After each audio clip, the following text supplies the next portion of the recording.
My daughter Madison looked across the dinner table, rolled her eyes, and said those words that cut straight through my heart. "Mom, you're too old to understand anything about the real world anymore." She said it with such casual cruelty, like swatting away a fly. What she didn't know was that by morning, she'd discovered just how much this old woman really understood about the world she thought she owned. Before we jump back in, tell us where you're tuning in from. And if this story touches you, make sure you're subscribed, because tomorrow I've saved something extra special for you. The silence that followed Madison's words hung in the air like smoke from a fire that wouldn't die. I sat there at my own dining room table, fork halfway to my mouth, staring at the daughter I'd raised for 26 years.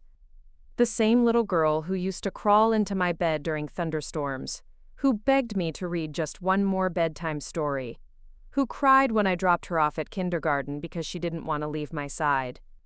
Now she sat across from me with her husband Trevor, both of them wearing expressions that made me feel like a stranger in my own home. The roast I'd spent 3 hours preparing grew cold on my plate as I tried to process what had just happened. All I'd done was suggest that maybe, just maybe, they should consider getting jobs before making such drastic life changes. "Madison," I said quietly, setting my fork down with hands that trembled slightly. "I was only trying to help." She laughed, but there was no warmth in it. "Help? Mom, you don't get it. The world has changed since you were young. Things work differently now. Trevor and I have a vision, a plan that goes beyond your limited understanding of success." Trevor nodded along like a bobblehead doll, his perfectly styled hair catching the light from the chandelier I'd saved up 6 months to buy. "Mrs. Sullivan, with all due respect, your generation just doesn't comprehend modern opportunities. We're talking about cryptocurrency, social media influence, digital nomadism. These aren't concepts someone your age can grasp." I felt heat rise in my cheeks. Someone my age. I was 54 years old, not 90. I'd built my own accounting firm from nothing after my divorce 8 years ago. I understood spreadsheets, tax codes, and financial planning better than most people half my age. But apparently, to my own daughter, I was just a relic who couldn't possibly understand their sophisticated plans. "And what exactly is this vision?" I asked, trying to keep my voice steady. Madison and Trevor exchanged one of those looks that made me feel excluded from a secret club I didn't even want to join. "We're going to travel the world," Madison announced, spreading her arms wide like she was embracing the universe. "Document our experiences, build a brand around authentic living. Trevor's going to start a podcast about mindful masculinity, and I'm going to become a lifestyle influencer. We've already picked out our first destination." "That sounds wonderful," I said carefully. "But how are you planning to pay for all this travel? For food, lodging, insurance?" The look Madison gave me could have frozen water. "See? This is exactly what I'm talking about. You're so focused on these old-fashioned concerns about money and security. We're going to make money while we travel. People do it all the time now. But until that income materializes," I pressed gently, "you'll need some kind of financial foundation. Some savings, maybe a backup plan." Trevor leaned forward, his voice taking on that condescending tone I'd grown to hate over the past year. "Jean, I know this is hard for you to understand, but success isn't about playing it safe anymore. It's about taking risks, following your passion, living authentically. Your generation was taught to be afraid, to always have a safety net. We're different." I bit my tongue so hard I tasted copper. My generation was taught to be afraid? I'd left an abusive marriage with nothing but the clothes on my back and a 10-year-old daughter to raise. I'd worked 3 jobs while going to night school to get my accounting degree. I'd built a business that now employed 12 people. But sure, I was just a fearful old woman who didn't understand passion or authenticity. "I'm not against following dreams," I said, choosing my words carefully. "I'm just suggesting that maybe you could save up some money first, or keep your jobs while you build your online presence. Or—" "This is pointless," Madison interrupted, throwing her napkin onto her plate. "Mom, you're stuck in this ancient mindset where you have to suffer and struggle for everything. We don't want to waste years of our lives in soul-crushing jobs just to accumulate money in some bank account. We want to live now while we're young. The irony wasn't lost on me. They wanted to live while they were young, but they expected me to bankroll their adventure with the money I'd earned through those very struggles they found so distasteful. For the past 6 months, I'd been covering their rent, their car payments, their groceries, their student loans. Every time I gently suggested they might want to find work, I was met with lectures about how traditional employment was dead, how they were destined for something bigger. I understand wanting to live fully, I said, my voice barely above a whisper, but I'm concerned about the practical aspects. You've been out of work for 6 months. Your savings are gone. You're behind on your rent again, and you'll help us, Madison said, as if it was the most obvious thing in the world. That's what family does. That's what mothers do. They support their children's dreams. Something cold settled in my chest. Not anger, exactly, but a kind of clarity I hadn't felt in months. Is that what you think I'm for? To fund your dreams while you treat me like I'm too stupid to understand them? Trevor shifted uncomfortably in his chair, but Madison didn't even flinch. Mom, drama much? Nobody's treating you badly. We're just trying to explain that your perspective is limited by your experience. You grew up in a different time with different rules. You can't apply your outdated thinking to our situation.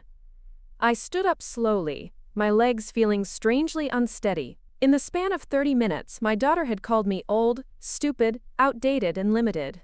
She'd dismissed my life experience as irrelevant, and my concerns as fear-based ignorance. And through it all, she'd maintained this casual expectation that I would continue to pay for the privilege of being insulted in my own home. You know what? I said, my voice gaining strength. You're absolutely right. I am old and outdated and completely out of touch with how the modern world works. Madison smiled, clearly thinking she'd won some kind of victory. I'm glad you're finally seeing it our way. I walked to the kitchen counter where my purse sat next to the mail I'd been sorting earlier. My hands were steady now, purpose flowing through me like electricity. Since I'm so hopelessly behind the times, I'm sure you won't need my antiquated assistance anymore. What do you mean? Trevor asked, his voice suddenly uncertain. I turned back to face them, my purse strap over my shoulder. I mean, I'm leaving.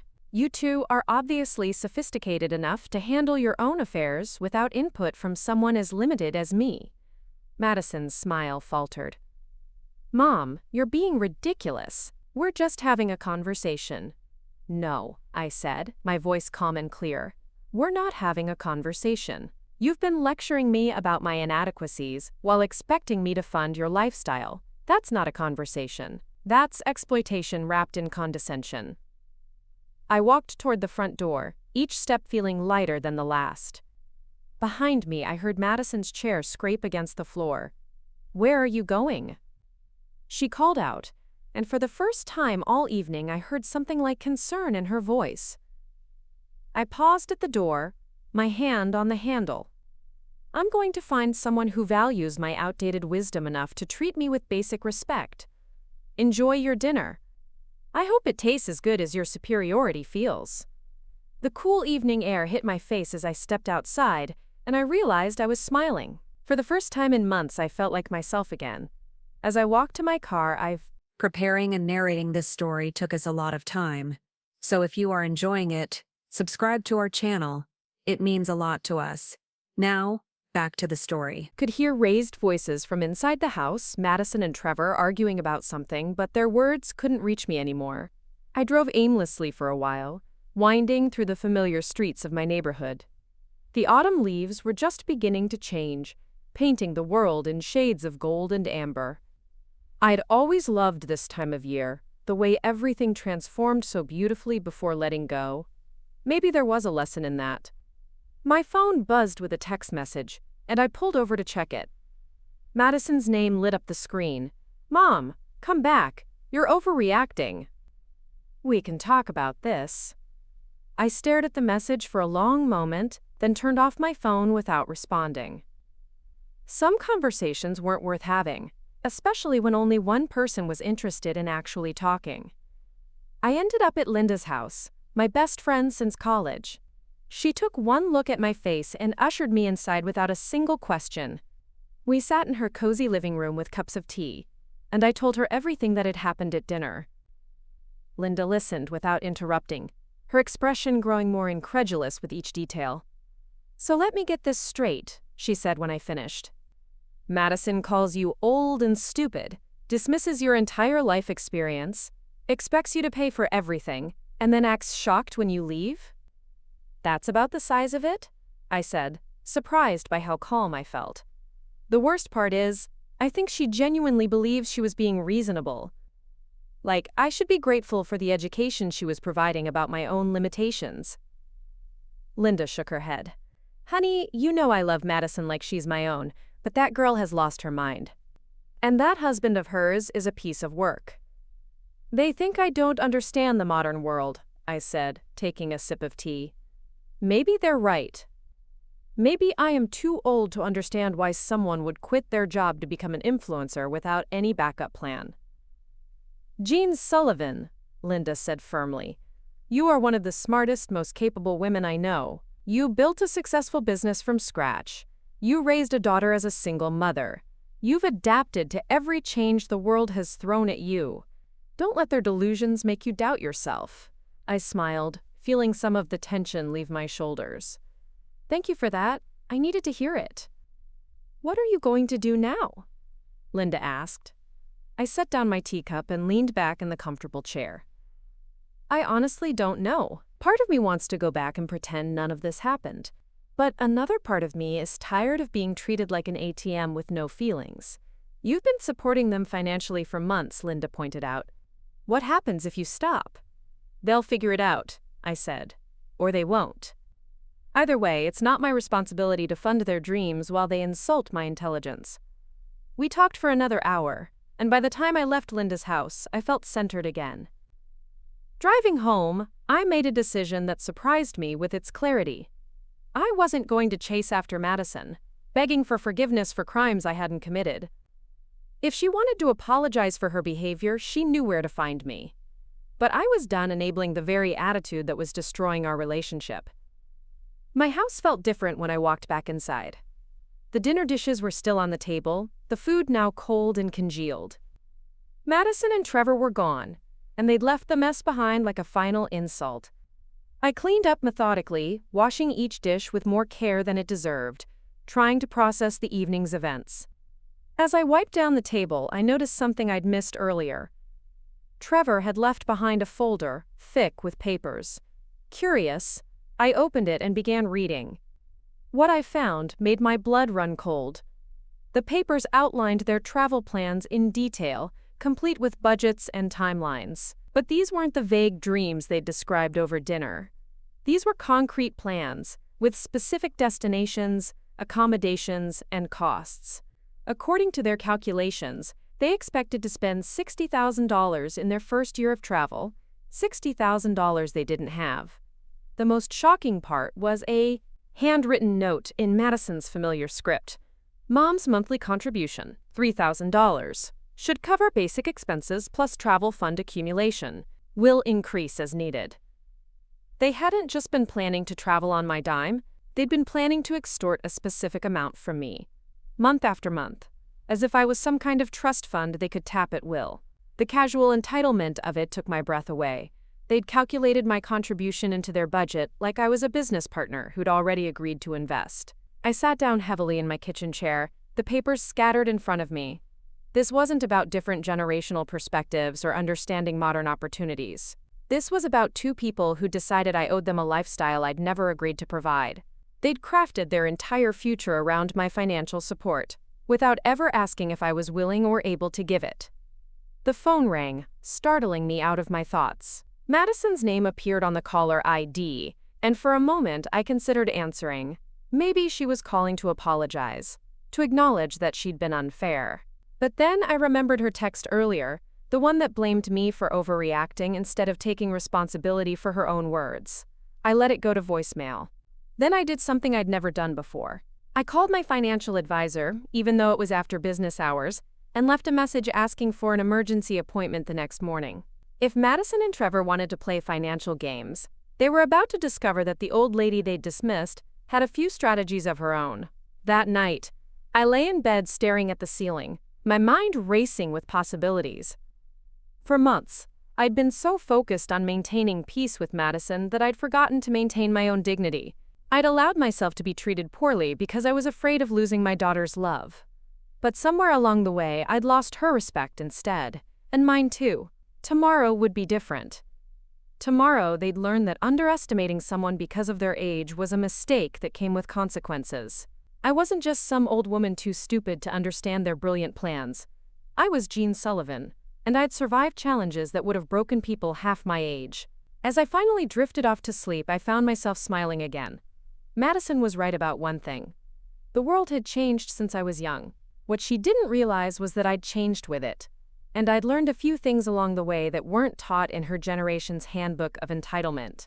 By morning, she'd understand exactly how much this old woman really knew about the modern world. I woke the next morning with a strange sense of purpose coursing through my veins.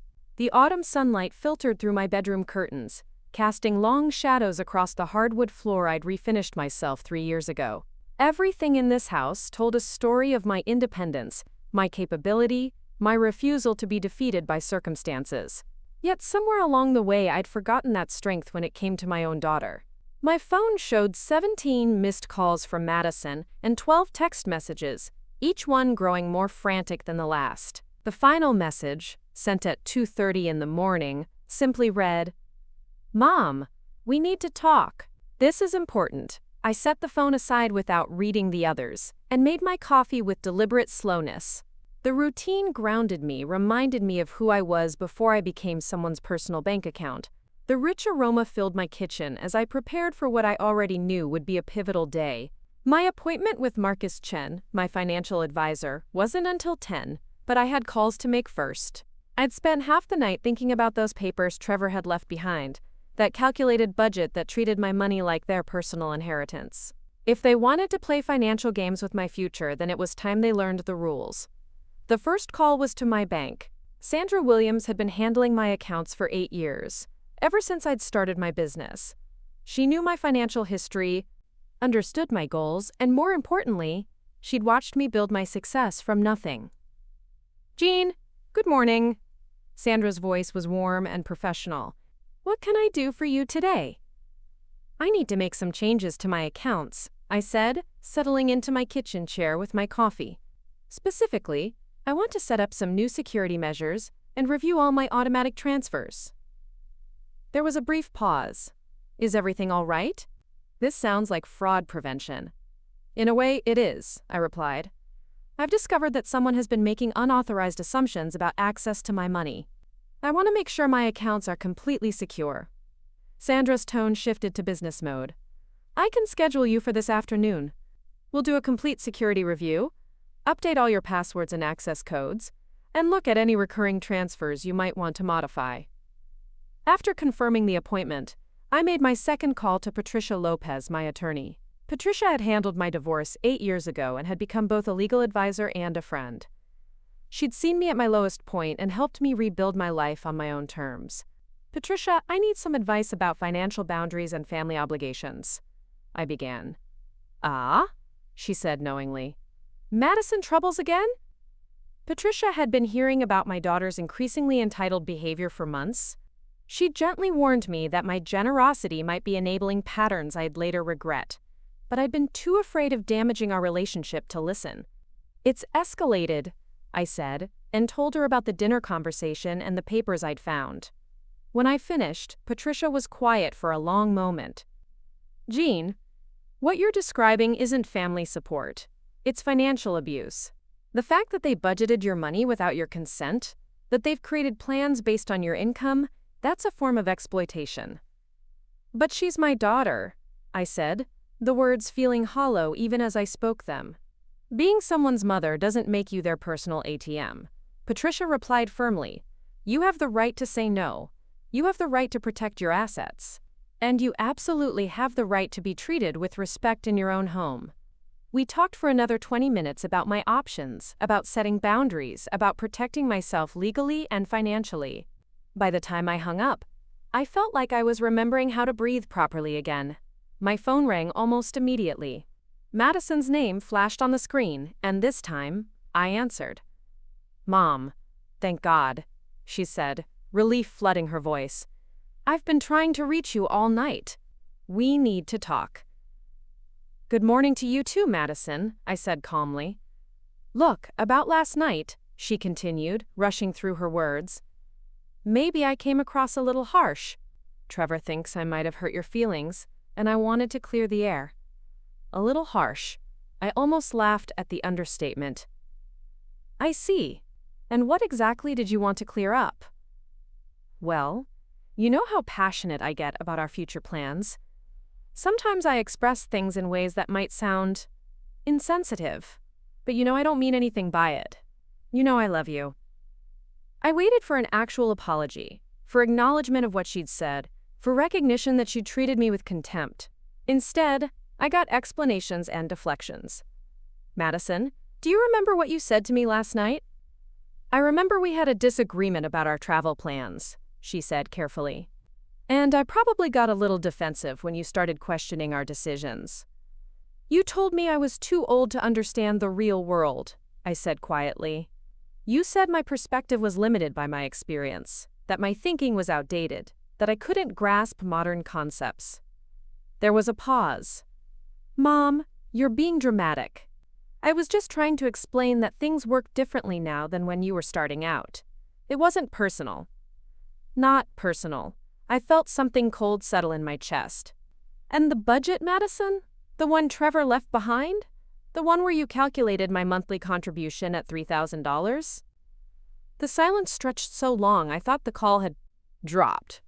When Madison spoke again, her voice was defensive. "You saw that?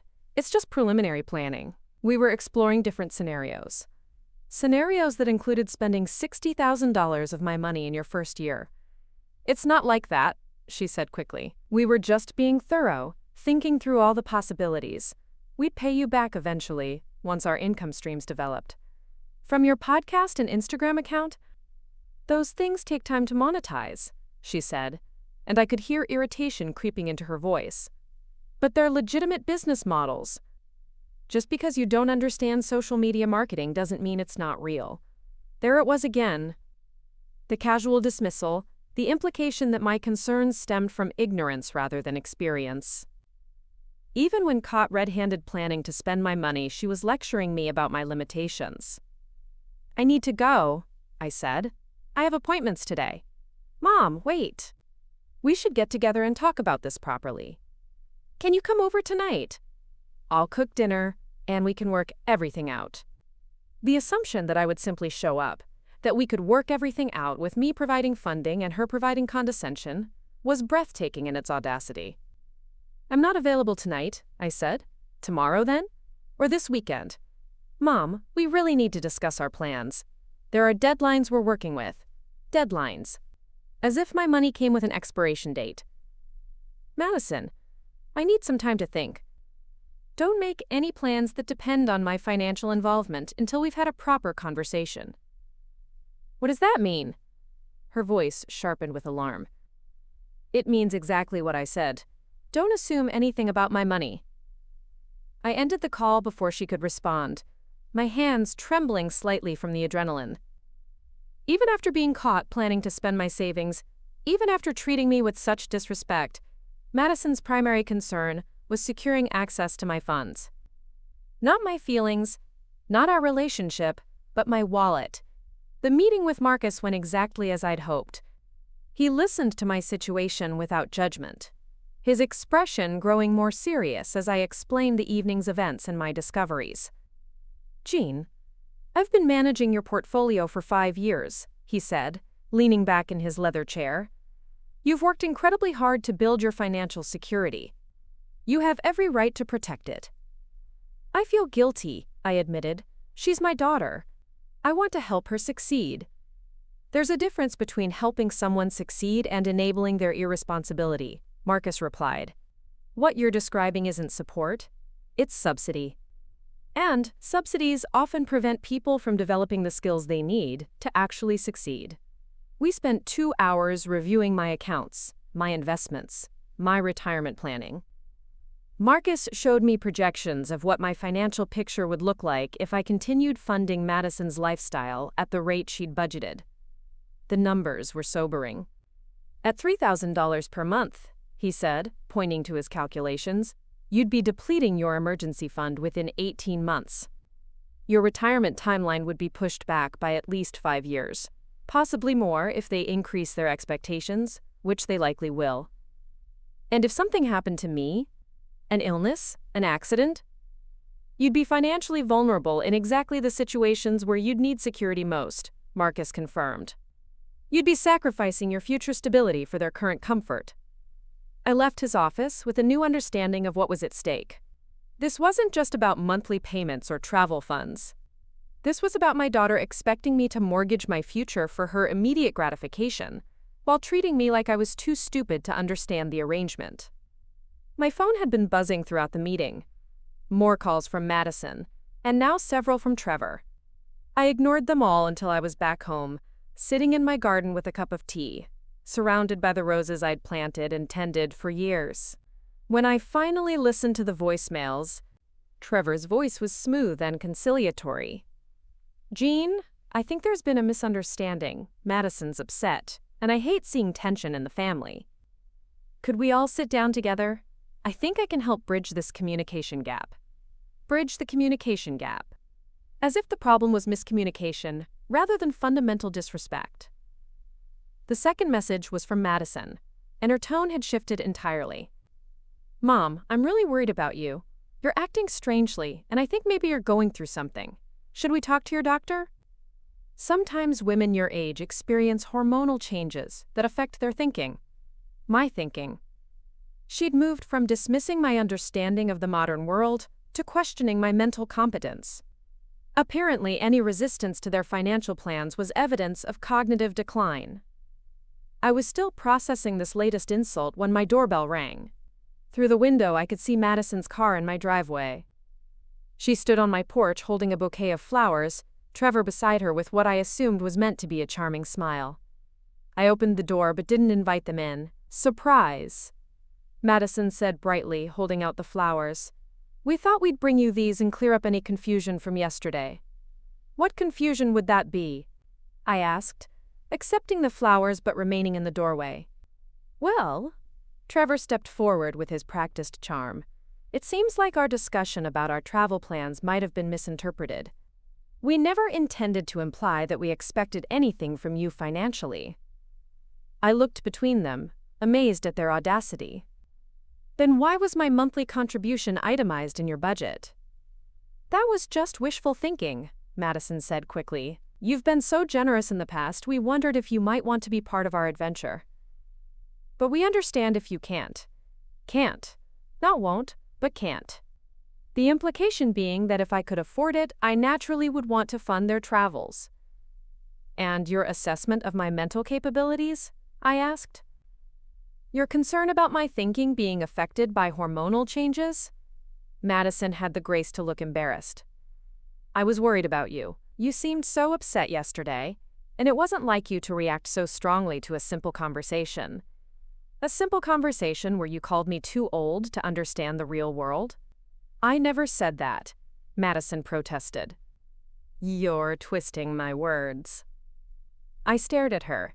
This young woman I'd raised to be strong and independent, who was now standing on my porch gaslighting me about events that had happened less than 24 hours ago. I think you should both leave, I said quietly. Mom, please. Madison's voice took on a wheedling tone. We're family. Families work through disagreements. We love you, and we know you love us. If you love me, I said, then you'll respect my request for space to think about our relationship.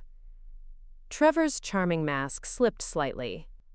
Jean, I hope you're not making any rash decisions based on a minor misunderstanding.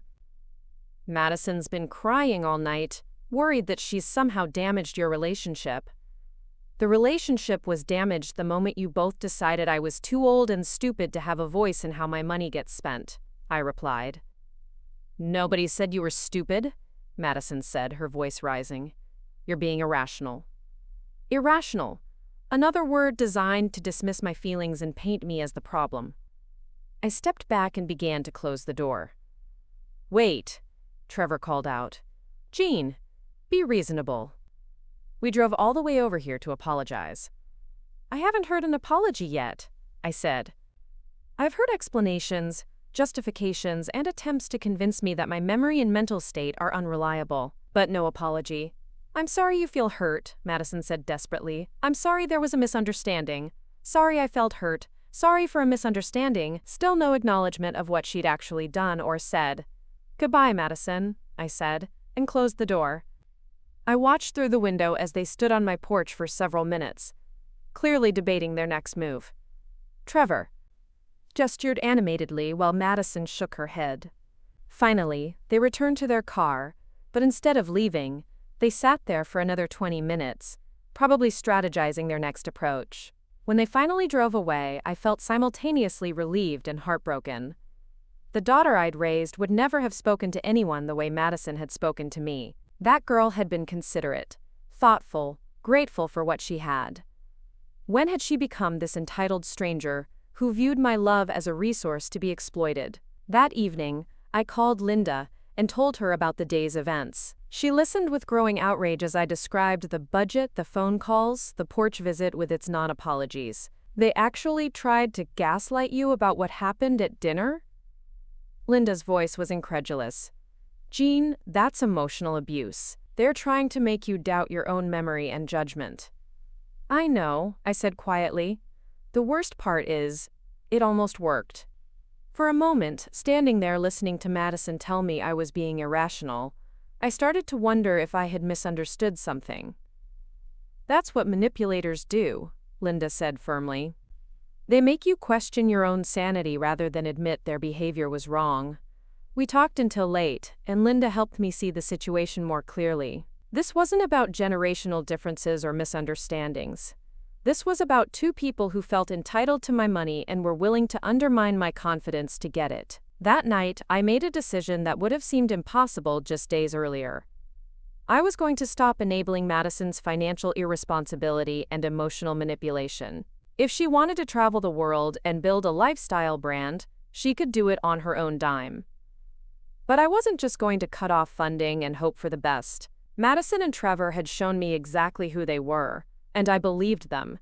They'd demonstrated that they were willing to lie, manipulate, and gaslight to get what they wanted. If I was going to protect myself, I needed to be smarter than simply saying no.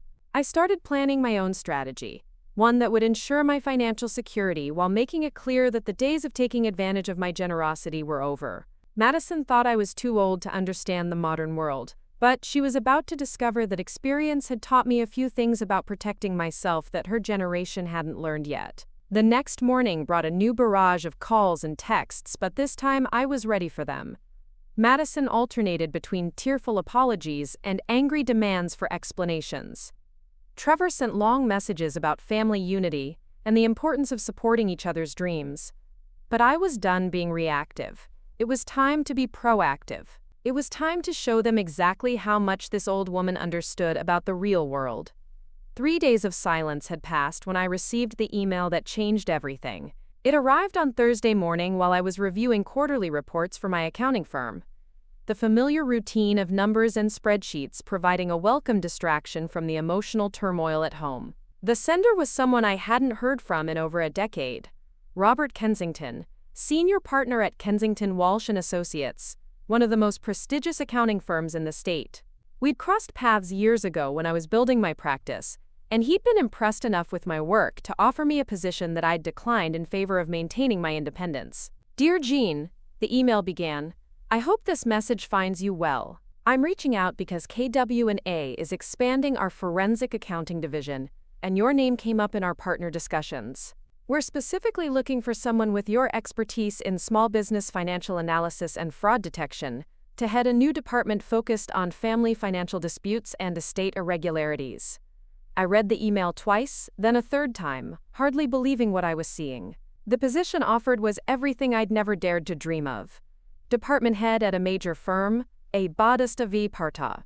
Substantial salary increase, and the opportunity to specialize in exactly the kind of work that had always fascinated me most. But the timing was what struck me as almost cosmic.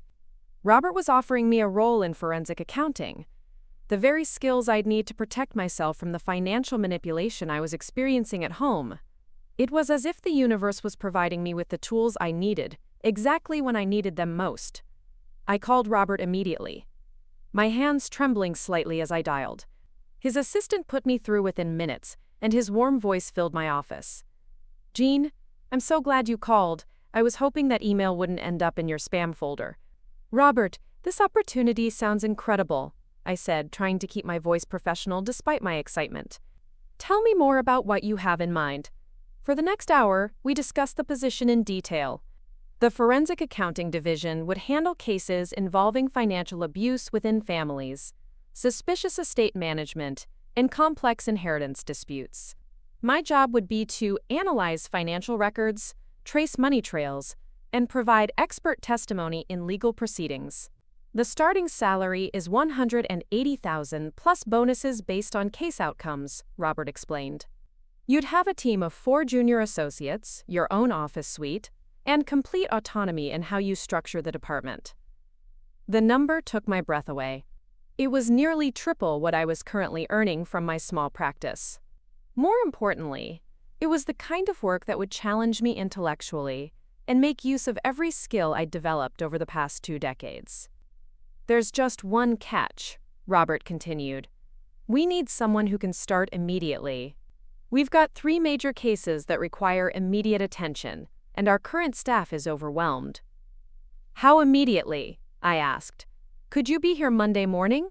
I thought about my current client load, my small office, the life I'd built so carefully over the years. Then I thought about Madison's budget, Trevor's condescending smile, and the way they'd both tried to make me question my own memory and judgment. "Yes," I said without hesitation. "I can start Monday." The call ended with Robert promising to send over the employment contracts and case files for my review. As I hung up, I felt a surge of energy I hadn't experienced in months. For the first time since this nightmare with Madison began, I was moving forward instead of just defending my position. My phone buzzed with another text from Madison. "Mom, we really need to talk. Trevor's found some amazing opportunities, but we need to move quickly. Can you meet us for lunch today?" Amazing opportunities that required quick movement, no doubt accompanied by urgent financial needs that only I could meet. I deleted the message without responding and opened my laptop to begin researching my new cases. The first file Robert had sent was particularly intriguing, a situation involving an elderly woman whose daughter had been systematically draining her accounts while convincing her that her memory was failing. The parallels to my own situation were uncomfortable but enlightening. The daughter had used a combination of emotional manipulation and financial complexity to confuse her mother into compliance. As I read through the case notes, I began to see patterns that felt disturbingly familiar. The daughter had started with small requests, gradually increasing both the amounts and the frequency. When the mother expressed concern, the daughter had questioned her mental acuity and suggested that financial stress was causing confusion. Eventually, the mother had signed over power of attorney, giving her daughter complete control over her assets. The case had been resolved through careful forensic analysis that revealed the daughter's deception, but not before significant damage had been done to both the mother's finances and her confidence. The woman had recovered her money but never fully trusted her own judgment again. I closed the file and sat back in my chair, processing what I'd learned. The tactics Madison and Trevor were using weren't unique or innovative. They were following a playbook that financial predators had been using for generations, targeting people who loved them and exploiting that love for personal gain. But they'd made one critical error. They'd assumed I was too old and naive to recognize what was happening. They'd underestimated exactly the kind of person they were trying to manipulate. That afternoon, I met with my current clients to discuss transitioning my practice. Most were small business owners who'd been with me for years, and I wanted to ensure they'd be well taken care of during the change. Sarah Martinez, who ran a successful catering company, was particularly supportive when I explained my new opportunity. "Jean, you've been telling us for years that we need to think bigger. Take calculated risks for greater rewards, she said with a smile. It's about time you took your own advice. By evening, I'd arranged for my colleague David Chen to take over most of my current accounts, with the understanding that the transition would be gradual and carefully managed. My clients would be in good hands, and I'd be free to start my new position without guilt or obligation. As I was packing up my office, my phone rang.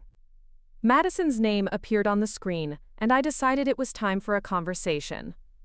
"Mom, finally," she said, relief evident in her voice. "I was starting to worry that something had happened to you." "Nothing's happened to me," I said calmly. "I've been busy with work." "That's actually perfect," Madison said, her tone brightening. "Trevor and I have been researching, and we found this incredible opportunity in Costa Rica. There's a wellness retreat that's looking for social media partners, and they're offering free accommodation for 3 months in exchange for content creation." "That sounds like a wonderful opportunity for you both," I said. "It is, but we need to move fast.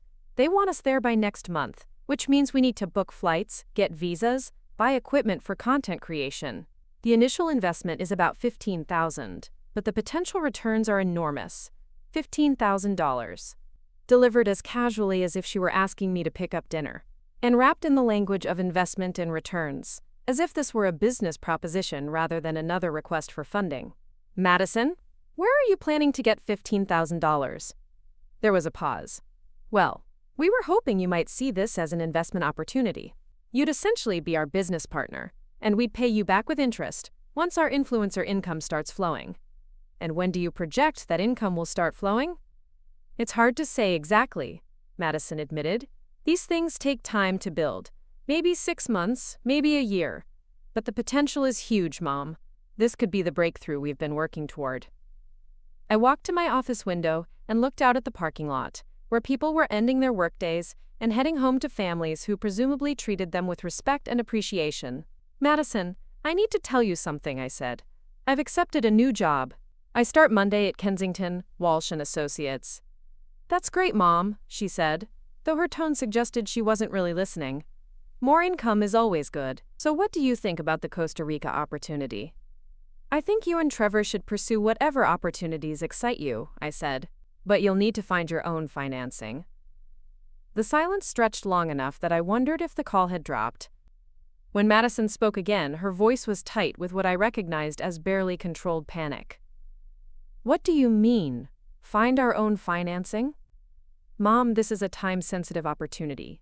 We can't get a bank loan for something like this." "Then maybe it's not the right opportunity for you." "You can't be serious," Madison said, her voice rising. "This is our future we're talking about. This is our chance to build something meaningful. And I'm sure you'll find a way to make it happen if it's truly what you want." "With what money?" Madison's composure was cracking. "We've been counting on your support. We've made plans based on our family working together." Family working together. As if our relationship had ever been reciprocal. As if I'd ever received anything in return for my financial contributions, except lectures about my limitations. "Madison, you made plans based on spending my money without asking my permission," I said quietly. "That's not family cooperation. That's presumption." "I can't believe you're doing this," she said, and I could hear tears in her voice. "After everything we've been through together, after all the love I've shown you, you're abandoning me when I need you most." All the love she'd shown me. I thought about our dinner conversation, about being called too old to understand the real world, about finding that budget with my contributions calculated like a salary they were owed. "I'm not abandoning you," I said. "I'm expecting you to take responsibility for your own choices and finances." "You're being cruel," Madison said, her voice breaking. "This isn't the mother I know. Something's wrong with you, and I think you need help." There it was again, the suggestion that my refusal to fund their lifestyle indicated mental decline, the implication that a mother who wouldn't bankroll her adult daughter's dreams was somehow damaged or irrational. "I'm going to hang up now," I said. "When you're ready to have a conversation without insults or emotional manipulation, call me back." "Mom, wait." I ended the call and turned off my phone. The silence in my office was profound, broken only by the distant sound of traffic and the hum of the air conditioning. For the first time in months, I felt truly calm. That weekend, I used my new forensic accounting skills to analyze my own financial situation with fresh eyes. I created spreadsheets tracking every payment I'd made to Madison over the past year, every bill I'd covered, every emergency I'd funded. The numbers were staggering. In 12 months, I'd given Madison and Trevor nearly $40,000, not loaned, given. None of it had been repaid, and most of it had been requested as urgent assistance for situations that later proved to be poor planning, rather than genuine emergencies. I traced the pattern of requests, noting how they'd gradually increased in frequency and amount. Early requests had been accompanied by detailed explanations and promises of repayment. Recent requests had been delivered as expectations, with little explanation and no mention of returning the money. The most disturbing pattern was how their tone had shifted as my generosity continued. Initially grateful and apologetic, they'd become increasingly demanding and critical. My willingness to help had been interpreted as obligation, and my hesitation as failure. It was textbook financial abuse, executed by people who claimed to love me. Monday morning arrived crisp and clear, perfect weather for a new beginning. I dressed carefully in my best suit, gathered my files, and drove to the Kensington Walsh & Associates building in the heart of downtown. The office was everything I'd imagined. Sleek, professional, buzzing with the energy of people doing important work. Robert met me in the lobby personally, his smile genuine and welcoming. "Jean, welcome to KW&A. I can't tell you how excited we are to have you here." The tour of my new office suite took my breath away. Floor-to-ceiling windows overlooked the city, my desk was larger than my entire previous workspace, and I had my own conference room for client meetings. The nameplate on my door read, "Jean Sullivan, Director of Forensic Family Finance." And seeing it made something inside me stand a little straighter. My new team was equally impressive. 4 sharp, dedicated junior associates who'd been briefing themselves on our current cases. They treated me with the respect due to someone with my experience and expertise, asking thoughtful questions and offering insights that showed they understood the complexity of our work. "Our first case meeting is at 10, explained Dr. Angela Foster, my lead associate. "It's the Hartford family situation. 3 adult children claiming their stepmother manipulated their father into changing his will. The estate is worth about $12 million, and the accusations are flying in all directions." As we reviewed the case files, I felt my mind engage in ways it hadn't in years. This was work that mattered, work that used every skill I'd developed, work that helped people protect themselves from exactly the kind of manipulation I'd been experiencing. The Hartford case was complex, involving multiple bank accounts, suspicious transfers, and a paper trail that told a story of systematic financial abuse. But as I analyzed the evidence, patterns emerged that told a clear story of exploitation and manipulation. "Look at this," I said, pointing to a series of transactions on my computer screen. The stepmother started with small transfers to her personal account, always accompanied by documentation about household expenses or medical bills. But watch what happens over time. My team gathered around as I traced the progression. The transfers had grown larger and more frequent, while the documentation had become increasingly vague. By the final months before the father's death, substantial sums were being moved with no explanation at all. "She was conditioning him," said James Wu, one of my associates. "Training him to accept financial requests without question." "Exactly," I confirmed. "And notice how the amounts spiked whenever one of his children visited or called." She was creating urgency around his financial decisions, making him feel like he needed to choose between his new wife and his children. The work was fascinating, but it was also deeply personal. Every case we reviewed reflected tactics I'd experienced myself. The gradual escalation of financial requests, the emotional manipulation designed to prevent resistance, the attempts to isolate the victim from other sources of advice and support. By noon, I'd identified 17 suspicious transactions in the Hartford case, totaling over $2 million. The evidence was clear enough to support the children's claims and potentially recover most of their inheritance. During my lunch break, I checked my phone for the first time that morning. 23 missed calls from Madison, 15 text messages, and 3 voicemails. The progression was predictable: confusion, then anger, then desperate pleading. The final text, sent just an hour earlier, read, Mom, I don't know what's happened to you, but this isn't who you are. Please call me before you destroy our family forever. I was destroying our family. Not the daughter who'd called me too old to understand the world. Not the son-in-law who'd dismissed my concerns as fear-based ignorance. Not the two people who'd budgeted my money without my consent. I was the one destroying the family by refusing to fund their entitlement. I deleted the messages without reading the others and returned to work. That afternoon brought a breakthrough in the Hartford case that sent adrenaline coursing through my veins. While reviewing the stepmother's credit card statements, I discovered a pattern of purchases that directly contradicted her claims about the father's mental state. She was buying books. I told my team, unable to contain my excitement. Look at these Amazon purchases. How to influence others. Persuasion techniques for personal success. Understanding memory loss in elderly adults. She was literally studying how to manipulate him. The evidence was damning. While claiming in court documents that she'd been a devoted wife caring for a confused husband, she'd been purchasing materials on psychological manipulation and elder abuse. The timestamps showed that many of these purchases had been made immediately after arguments with the father's children or visits from his attorney. "This is incredible work, Jean," Robert said when I briefed him on our findings. "You've built a case that's not just legally sound but morally compelling. The Hartford children are going to get their inheritance back, and their stepmother is going to face some serious legal consequences." As I drove home that evening, I felt a satisfaction I hadn't experienced in years. I'd spent one day in my new position and had already made a difference in people's lives. I'd used my skills to expose manipulation and protect victims from financial abuse. But more than that, I'd proven to myself that my experience and judgment were not only valid but valuable. In a single day, I demonstrated expertise that my daughter had dismissed as outdated thinking. My phone rang as I pulled into my driveway.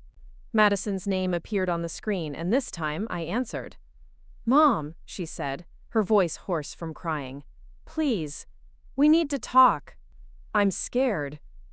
"What are you scared of, Madison?" "I'm scared I'm losing you," she whispered. "I'm scared that I've said something or done something that's made you stop loving me." For a moment, my heart softened. This was the daughter I remembered, vulnerable and seeking connection. But then I thought about the budget, the manipulation, the attempts to gaslight me about my own memory. "I haven't stopped loving you," I said quietly. "But I've stopped allowing you to treat me poorly while expecting me to pay for the privilege." "I never treated you poorly," Madison protested. "I've always been grateful for your help." "You called me too old to understand the real world," I said. "You dismissed my concerns as outdated thinking. You budgeted my money without asking my permission. You questioned my mental competence when I resisted your financial plans." "I was frustrated," she said. "I said things I didn't mean. But you're my mother. You're supposed to forgive me. Supposed to forgive her. Not because she'd apologized or acknowledged the harm she'd caused, but because I was her mother, and forgiveness was my obligation." "Madison, forgiveness requires acknowledgement of wrongdoing," I said. "You keep explaining your behavior without taking responsibility for it." "I'm taking responsibility now," she said desperately. "I'm calling to apologize." "For what, specifically?" The silence stretched long enough that I could hear Trevor's voice in the background, coaching her response. "For hurting your feelings," she finally said. "For making you feel unappreciated. For hurting my feelings. For making me feel unappreciated." Still no acknowledgement of what she'd actually done. Still framing the problem as my emotional overreaction rather than her behavioral choices. "I have to go," I said. "I have work to do." "Work can wait," Madison said, her voice taking on an edge of desperation. "Family is more important than work." "You're right," I said. "Family should be more important than work. It should also be more important than travel plans and social media careers and Costa Rica retreats." I hung up before she could respond, my hands shaking slightly from the adrenaline. But this time, the shaking came from strength rather than fear.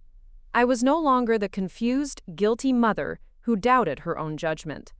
I was Jean Sullivan, Director of Forensic Family Finance, and I knew exactly what I was dealing with. That evening, I opened a bottle of wine I'd been saving for a special occasion and sat in my garden as the sun set. The roses I'd planted were blooming beautifully, their sweet fragrance filling the air. Everything I looked at represented something I'd built with my own hands, decisions I'd made with my own judgment, success I'd achieved through my own efforts. Madison thought I was too old to understand the modern world. But she was wrong. I understood it perfectly. I understood that respect was earned, not inherited. I understood that love without boundaries was not love at all.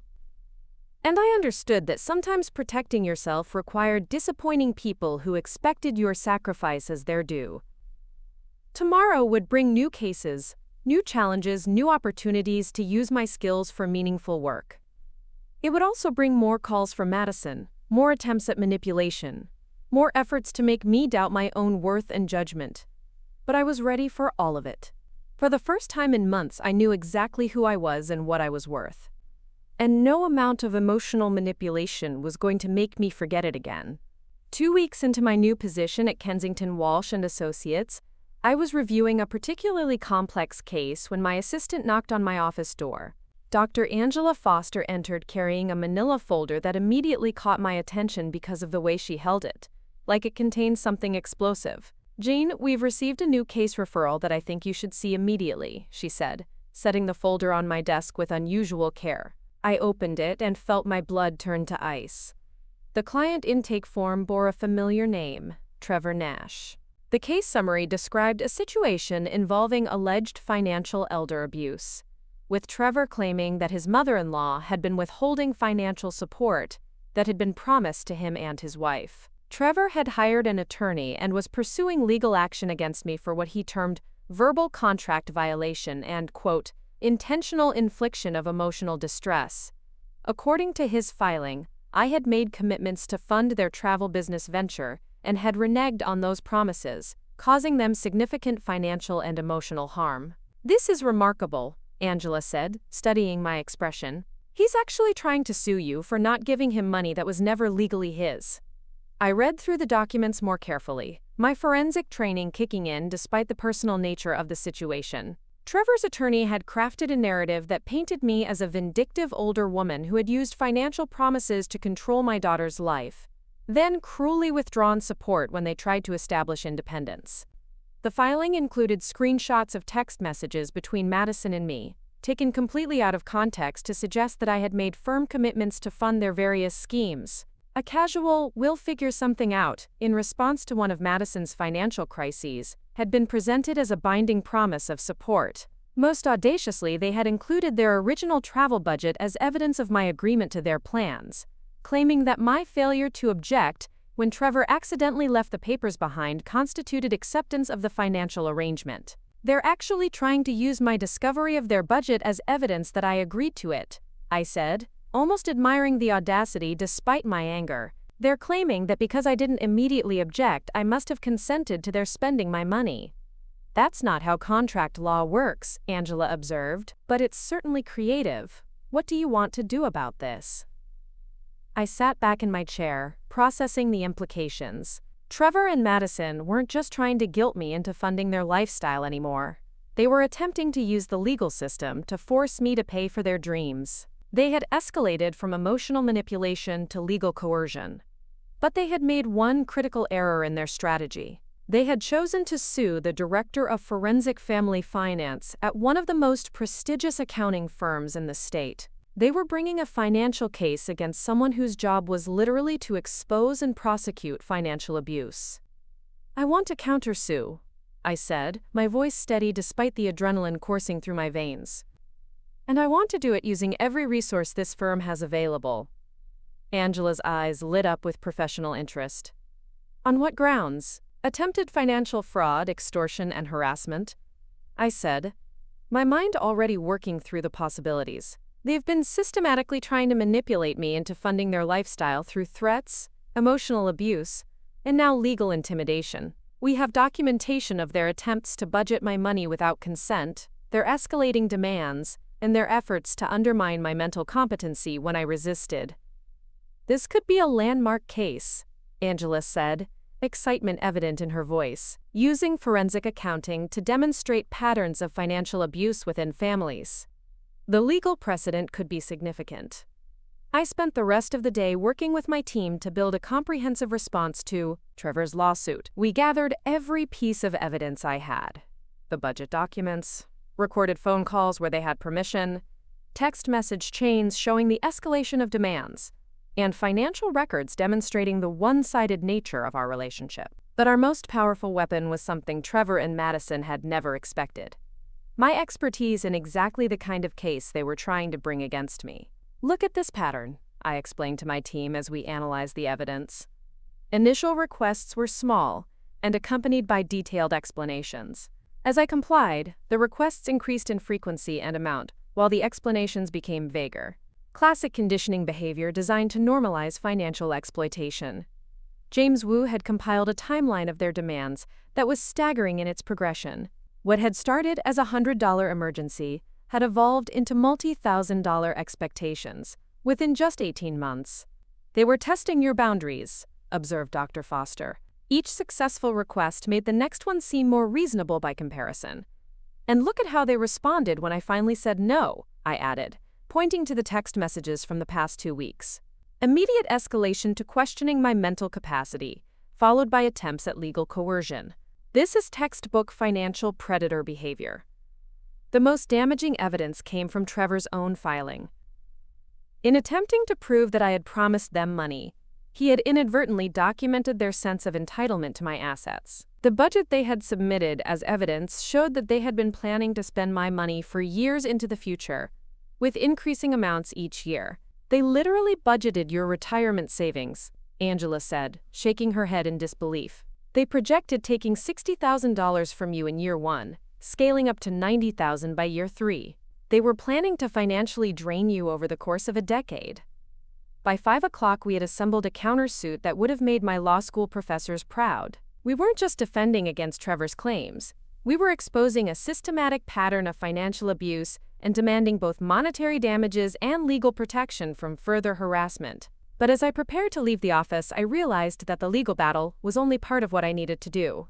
Trevor and Madison had chosen to make our family conflict a matter of public record. If they wanted to play in the legal arena, they were going to discover that they had challenged someone who knew that arena far better than they did. That evening, I received a call from Patricia Lopez, my attorney.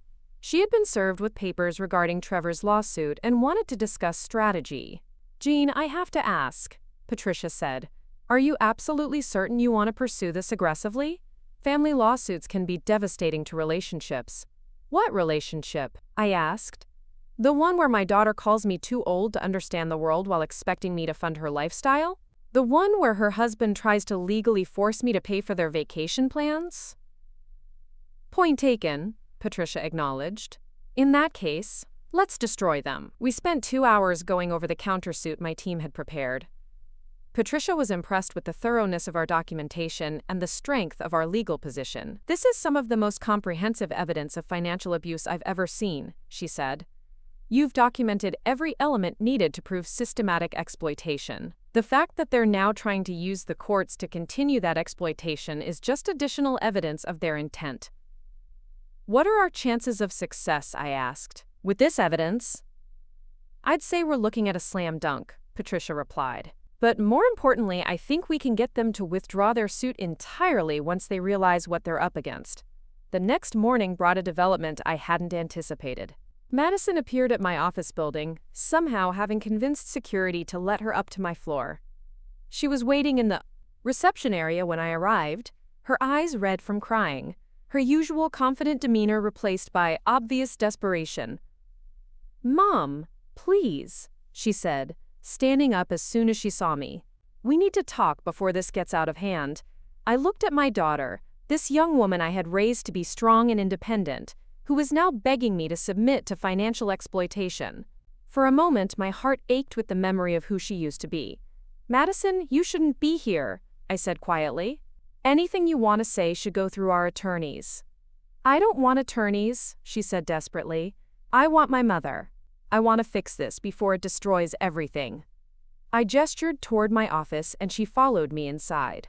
As I closed the door, I noticed several of my colleagues watching with interest. News of the lawsuit had spread through the firm, and everyone was curious about how it would play out. Madison, what did you think would happen when Trevor decided to sue me? I asked, settling behind my desk while she took the chair across from me. I didn't know he was going to do that, she said quickly. I mean, I knew he was angry, but I didn't think he'd actually file papers. But you knew about the lawsuit before it was filed, I said. Your text messages are part of his evidence. She had the grace to look embarrassed. He said it was just a strategy to get your attention. He said you'd realize we were serious and agree to work something out. So you thought threatening to sue me would make me more willing to give you money? It wasn't supposed to be a real lawsuit, Madison said, her voice small. It was supposed to be a wake-up call. I studied my daughter's face, looking for any sign of the thoughtful, considerate girl I had raised. Instead, I saw someone who had become so accustomed to getting her way through manipulation that she couldn't recognize how far she had fallen. Madison, do you understand what Trevor's lawsuit claims? I asked. He says you promised to help us and then changed your mind, she said uncertainly. He claims I verbally contracted to give you thousands of dollars for travel expenses. I corrected. He's trying to use the legal system to force me to pay for your vacation. It's not a vacation, Madison protested. It's a business opportunity. A business opportunity that you expect me to fund without any ownership stake, any guaranteed return, or any legal protection, I said. In the business world, that's called charity, not investment. Madison's face crumpled, and for a moment she looked like the little girl who used to crawl into my bed during thunderstorms. I don't understand what happened to us, she whispered. We used to be so close. We were close when you treated me with respect, I said gently. We grew apart when you started treating me like an ATM that occasionally offered unwanted advice.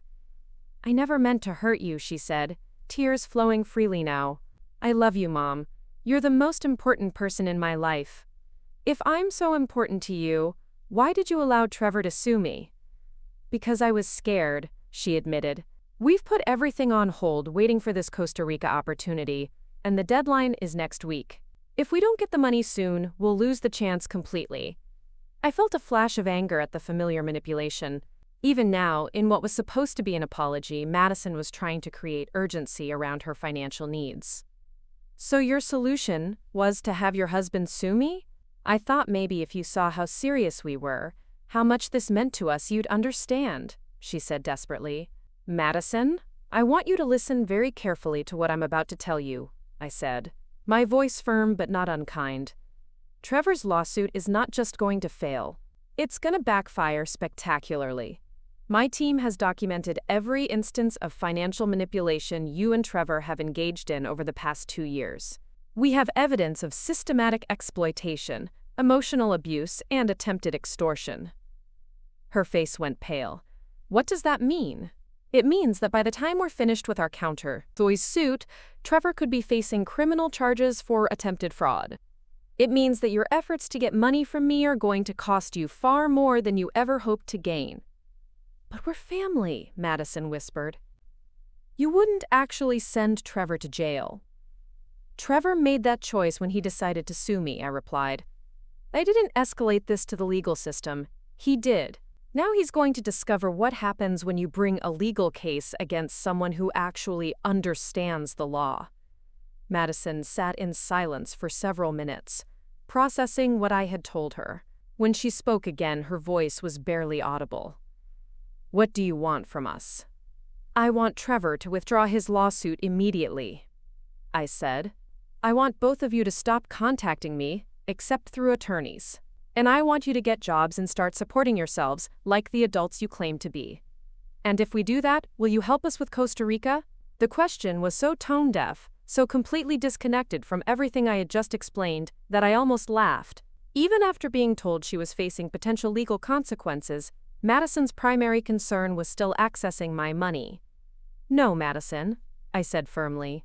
If you do those things, I will consider having a relationship with you again someday. But my financial support ended the moment you decided I was too old to deserve respect. She left my office in tears, and I watched from my window as she walked to her car, her shoulders shaking with sobs. Part of me wanted to run after her, to comfort her, to promise that everything would be okay, but I had learned that enabling someone's poor choices was not the same as loving them. The rest of the week passed in a blur of legal preparation. My team worked around the clock to finalize our countersuit, and Patricia coordinated with the firm's litigation department to ensure we had the strongest possible case. On Friday afternoon, Patricia called with news that made me smile for the first time all week. "Trevor's attorney just contacted me," she said, barely able to contain her amusement. "Apparently, once they realized you were a forensic accountant with a team of lawyers, they've had second thoughts about their legal strategy. Are they withdrawing the suit?" "They want to negotiate," Patricia said. "Trevor's lawyer claims his client was misadvised about the strength of his case and would like to explore settlement options." Quote, "What kind of settlement are they proposing?" "They're offering to drop their suit if you agree not to pursue your counterclaims," Patricia explained.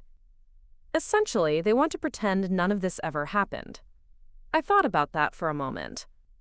It would be easy to accept their offer, to let Trevor and Madison walk away without consequences.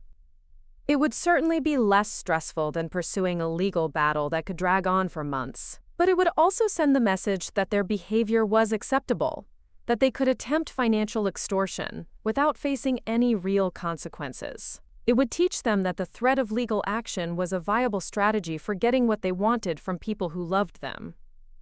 "Counteroffer," I said. "Trevor withdraws his suit. They both sign agreements prohibiting them from making further financial demands or legal threats, and they pay my legal fees to date." "That's harsh," Patricia observed. "Are you sure you want to push that hard?" "They tried to sue me for not giving them vacation money," I said. "I think a little harshness is appropriate." The following Monday brought Trevor's response to our counteroffer. His attorney called Patricia to say that his client found our terms unacceptable and would prefer to proceed with the original lawsuit.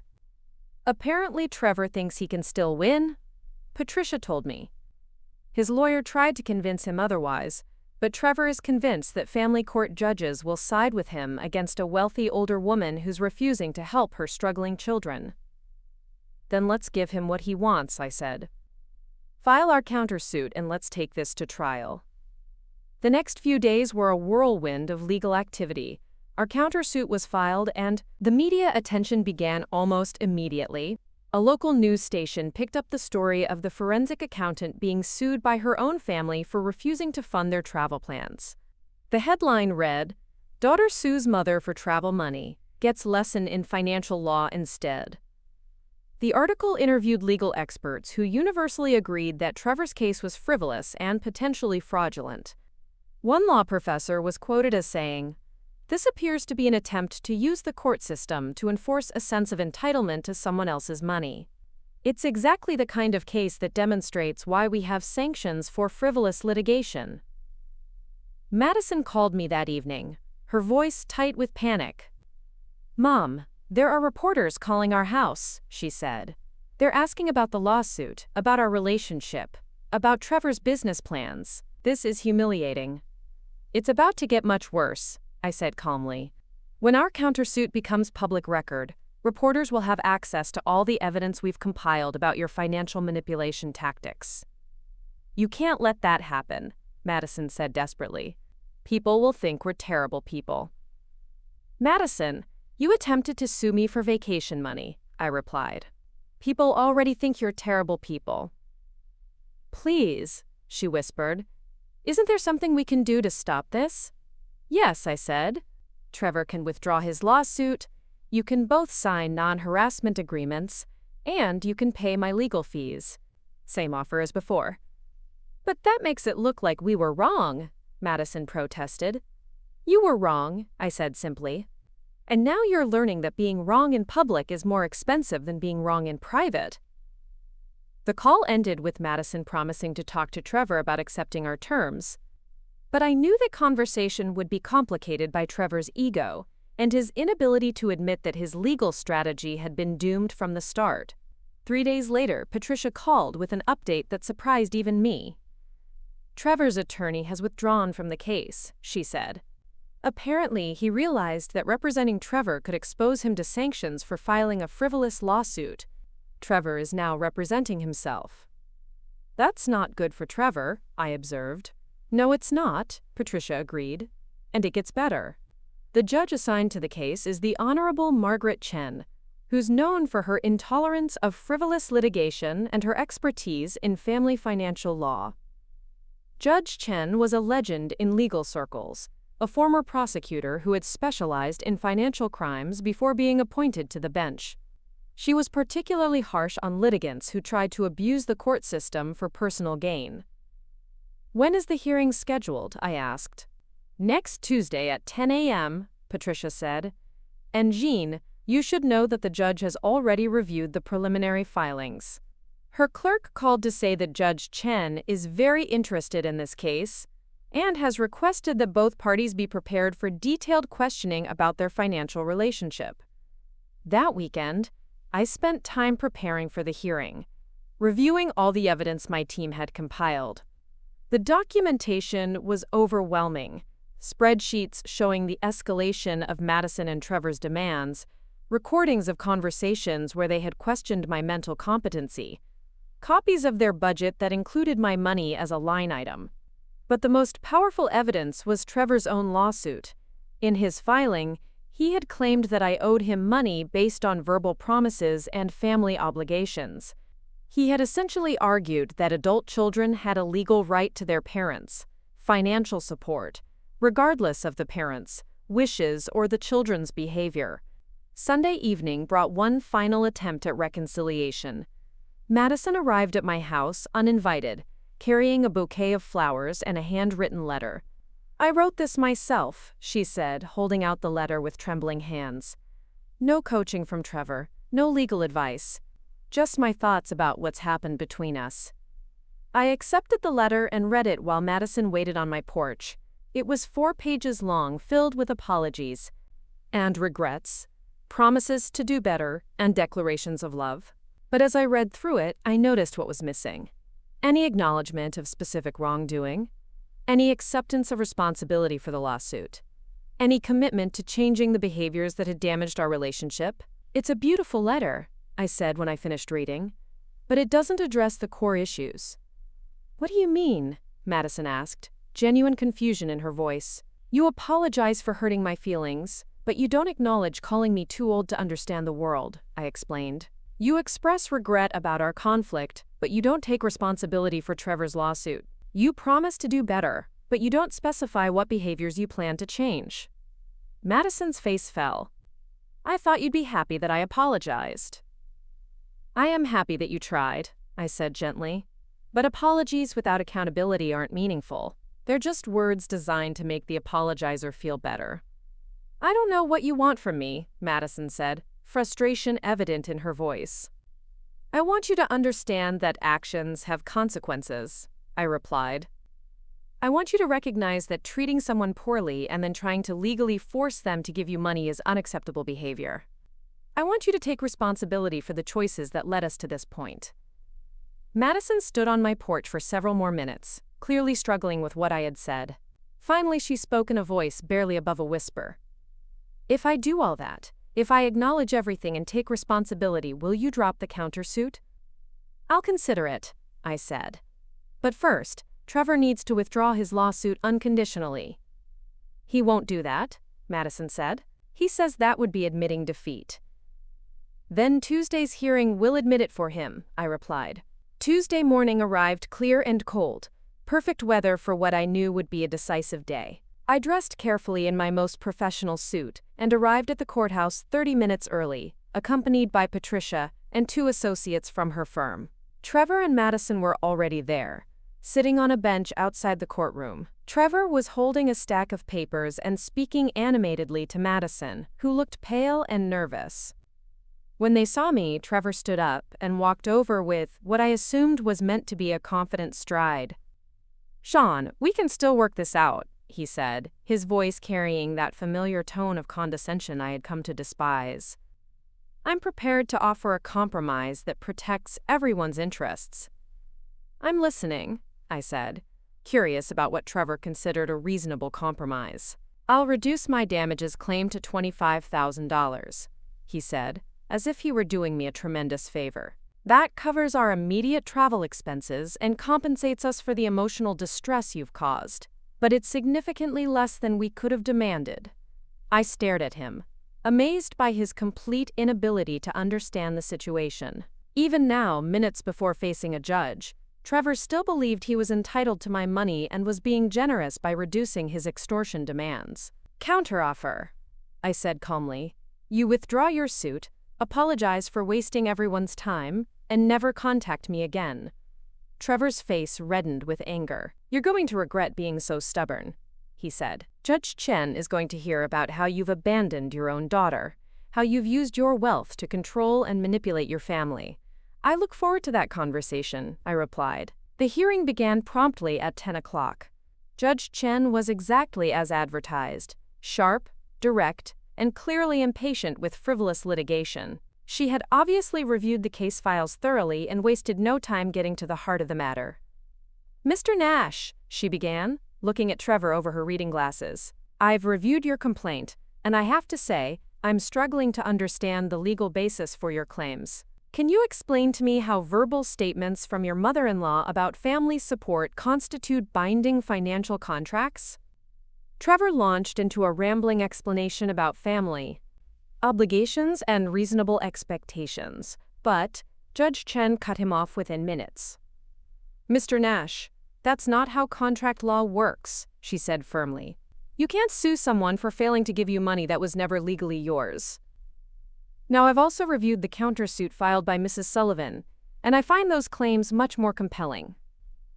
Can you explain to me why you believed it was appropriate to file a lawsuit demanding vacation funding from your wife's mother?" The hearing continued for 2 hours, with Judge Chen methodically dismantling Trevor's case while expressing increasing concern about his motivations. When my turn came to present evidence, the documentation spoke for itself. "Your Honor," Patricia said, "the evidence shows a clear pattern of financial manipulation and exploitation.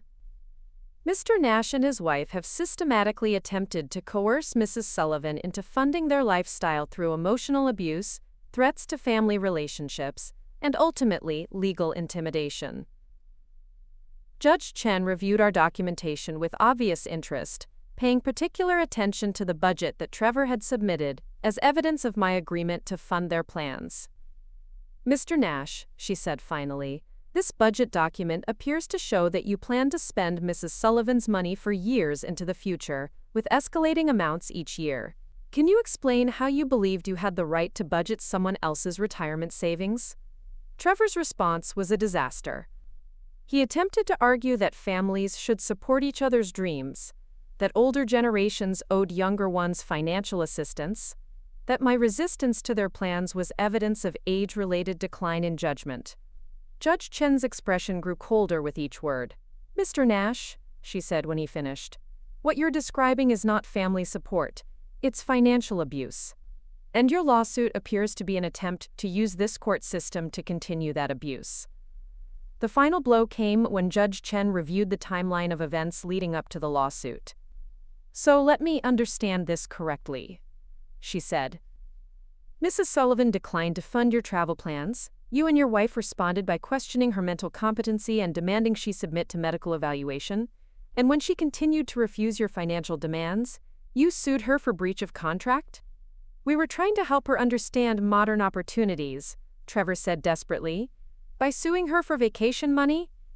Judge Chen's voice was filled with disbelief. The hearing ended with Judge Chen dismissing Trevor's lawsuit with prejudice, meaning it could never be refiled. She also awarded full legal fees to my side and scheduled a hearing on our countersuit for the following month. "Mr. Nash," Judge Chen said as the hearing concluded, "I want you to understand that this court does not exist to enforce your sense of entitlement to other people's money. Your lawsuit was frivolous. Your behavior toward Mrs. Sullivan has been reprehensible. And if I see you in my courtroom again with similar claims, I will hold you in contempt." Outside the courthouse, Madison was crying openly while Trevor argued with anyone who would listen about the unfairness of the system. I walked past them without a word, feeling lighter than I had in months. The media coverage of the hearing was extensive and universally negative toward Trevor and Madison. Legal experts praised Judge Chen's handling of the case, and used it as an example of why frivolous litigation needed to be penalized more severely. That evening, I received a phone call from Robert at the firm. "Jean, I wanted you to know that the partners have been discussing your case," he said. "We're all impressed with how you've handled this situation, both professionally and personally."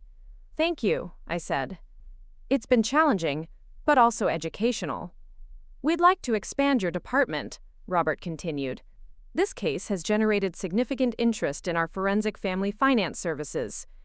We're thinking about adding 2 more senior associates and developing a specialization in family financial abuse cases." The irony was perfect.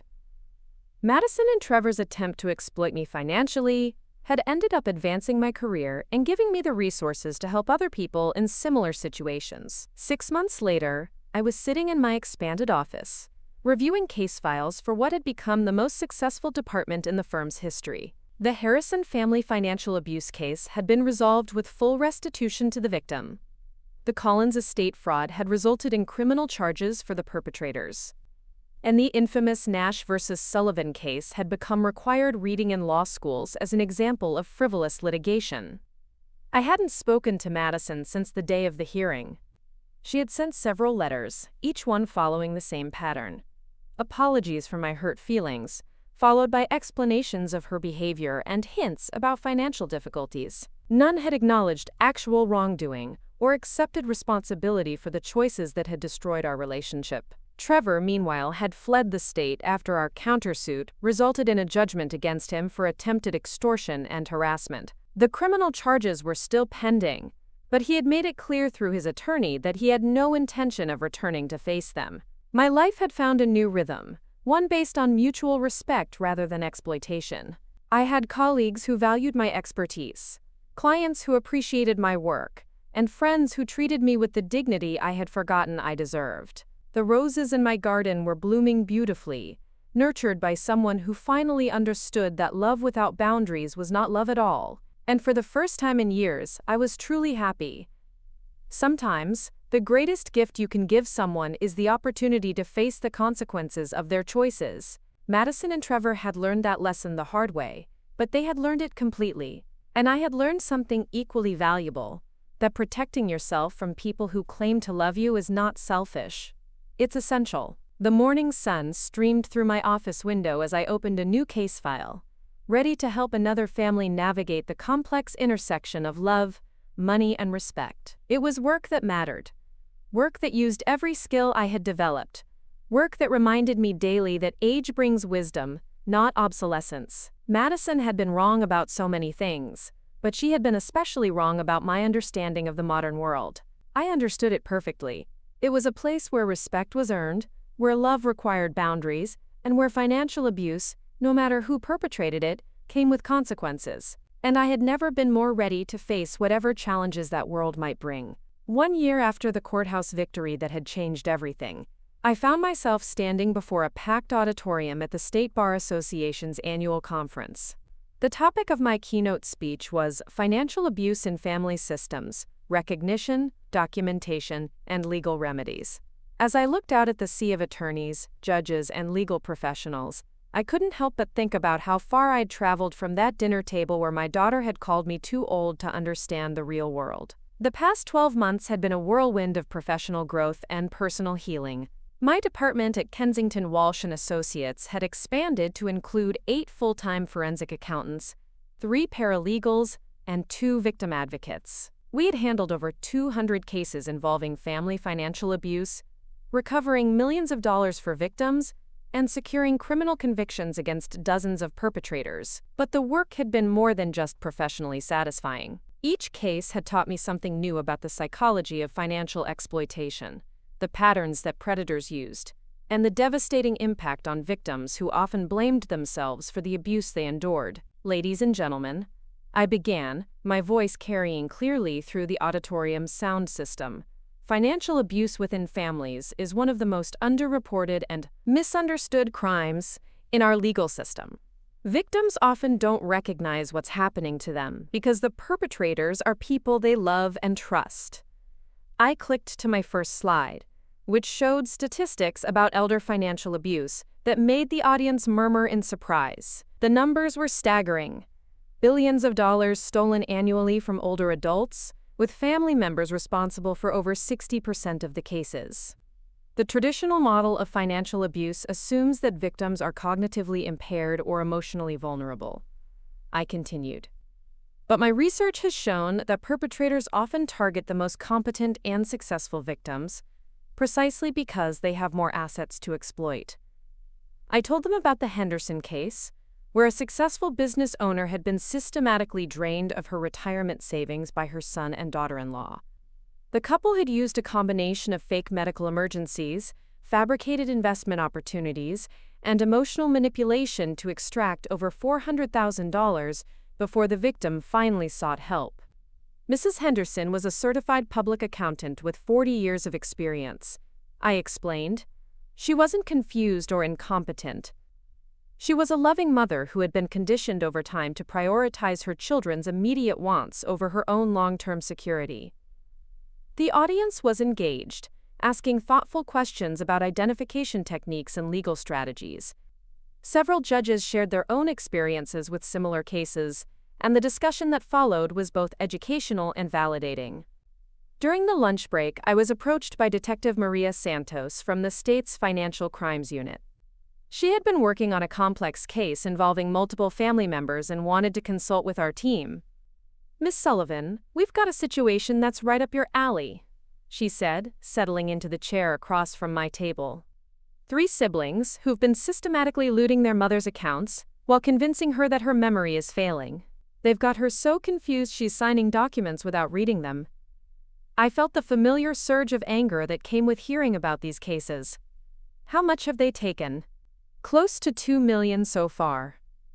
Detective Santos replied, "The mother, Eleanor Prescott, is 82 and still sharp as a tack, but they've got her convinced she's developing dementia. They've even hired actors to play doctors who've diagnosed her with cognitive decline." The audacity was breathtaking, but not surprising. In the past year, I'd seen every variation of family financial abuse imaginable. Adult children forging documents, spouses hiding assets, grandchildren manipulating inheritance arrangements. The creativity that people applied to stealing from their own families never ceased to amaze me. "We'll take the case," I said without hesitation. "Can you get me copies of the financial records?" "Already prepared," Detective Santos said, sliding a thick folder across the table. I was hoping you'd say yes. That afternoon's workshop session was titled Psychological Manipulation in Financial Abuse Cases, and I used the Prescott case as a real-time example.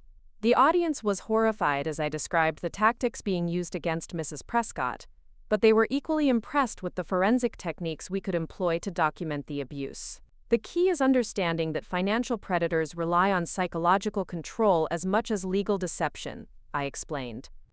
They isolate their victims from other sources of advice, create artificial urgency around financial decisions, and gradually erode the victim's confidence in their own judgment.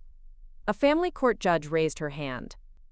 "How do you help victims recover from that kind of psychological damage?" "That's the most challenging part," I admitted. Even after we recover their money and prosecute the perpetrators, victims often struggle with trust issues and self-doubt. We work with trauma counselors who specialize in financial abuse to help them rebuild their confidence and establish healthy boundaries. The question hit closer to home than the judge could have known. Despite my professional success and legal victory, I still struggled sometimes with the emotional aftermath of Madison and Trevor's betrayal. There were moments when I questioned my own judgment, when I wondered if I had been too harsh or too quick to escalate the situation. But those moments were becoming rarer as time passed, and my work continued to validate my choices. Every case I handled reminded me that setting boundaries wasn't cruel. It was necessary. Every victim I helped recover their assets proved that standing up to financial predators was not only possible, but essential. After the conference, I returned to my office to find an unexpected package waiting on my desk. The return address was unfamiliar, but the contents made my heart skip a beat. It was a book, Mindful Masculinity: A Journey to Authentic Living by Trevor Nash. I stared at the cover in disbelief. Trevor had actually written and published the book he'd been talking about during that disastrous dinner conversation over a year ago. The author photo showed him sitting in what appeared to be a Costa Rican beach setting, looking tanned and relaxed. Curiosity got the better of me, and I opened to the introduction. Trevor had written about his journey of awakening, after facing, quote, unjust legal persecution for trying to help his family understand modern opportunities. He painted himself as a visionary who had been misunderstood by a generation trapped in outdated thinking about financial security. The book described his eventual escape to Costa Rica, where he had found peace and purpose in teaching other men how to live authentically without being constrained by societal expectations about work and responsibility. He had apparently established some kind of retreat center where men could learn to, quote, transcend limiting beliefs about financial obligation. I read several chapters with a mixture of fascination and revulsion. Trevor had taken our entire legal battle and reframed it as a spiritual journey, casting himself as the enlightened victim of an oppressive system that punished creativity and vision. He never mentioned the lawsuit he had filed against me, the financial manipulation, or the judge's harsh words about his sense of entitlement. Most disturbing was a chapter titled Healing Family Wounds, where Trevor wrote about the importance of forgiveness and letting go of grudges. He described an unnamed, quote, family member who had been unable to embrace change and had chosen legal warfare over love. The implication was clear. I was the villain in his story, the bitter older woman who had crushed his dreams out of spite. I closed the book feeling oddly relieved. Trevor's complete inability to accept responsibility for his actions, even in hindsight, validated every choice I had made. He was still the same entitled, manipulative person he had been during our legal battle. The only difference was that he had found a way to monetize his narcissism by selling it as spiritual wisdom. My phone rang, interrupting my thoughts.